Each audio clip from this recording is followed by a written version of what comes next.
தமிழ்நாட்டில் அனைத்து குடும்ப அட்டைதாரர்களுக்கும் பொங்கல் பரிசாக 3000 ரூபாய் வழங்கப்படும் என அறிவிப்பு.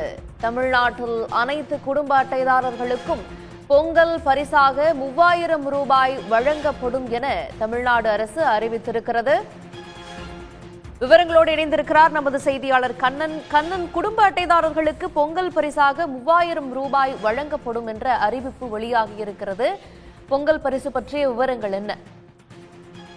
நிச்சயமாக பொங்கல் பண்டிகையை முன்னிட்டு ஒவ்வொரு ஆண்டும் தமிழ்நாட்டில் குடும்ப அட்டைதாரர்களுக்கு 3000 ரூபாய் இந்த ஆண்டு 3000 ரூபாய் ரொக்கம் வழங்கப்படும் என்று தமிழ்நாடு அரசின் முதலமைச்சர் மு.க.ஸ்டாலின் அறிவித்துள்ளார்.